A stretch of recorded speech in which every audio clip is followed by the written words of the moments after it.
রাঙা জঙ্গলের আদিবাসীদের সঙ্গে লড়াই করে তার উড়নবাবুকে বাড়িতে ফিরিয়ে আনে। বিস্তারিত জানতে ভিডিওটি সম্পূর্ণ দেখুন। রাঙা তীর-ধনুক নিয়ে বসুবাড়ি থেকে পালায়, আর রাস্তার মধ্যে পুলিশ অফিসার সত্যজিতের সঙ্গে দেখা হয়। তখনই রাঙা পুলিশ অফিসার সত্যজিতের সঙ্গে প্লেন দুর্ঘটনার জায়গায় যায় তার উড়নবাবুকে খোঁজার জন্য। পুলিশ অফিসার সত্যজিৎ রাঙাকে বলে ওঠে, তুমি আমাকে ছাড়া কোথাও যাবে না, আমি তোমার সঙ্গে সব জায়গায় খুঁজবো।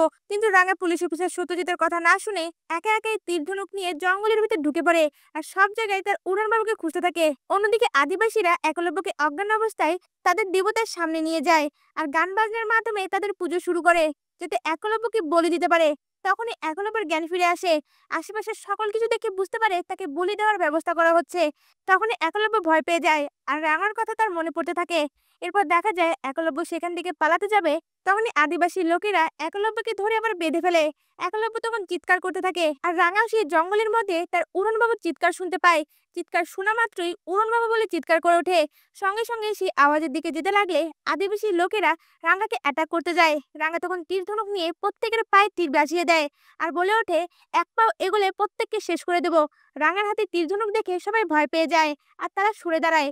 এরপর দেখা যায় রাঙা সেই পুজোর স্থানে গিয়ে একলব্যকে দেখতে পেয়ে সঙ্গে সঙ্গে তার কাছে গিয়ে উড়নবাবু বলে জড়িয়ে ধরে।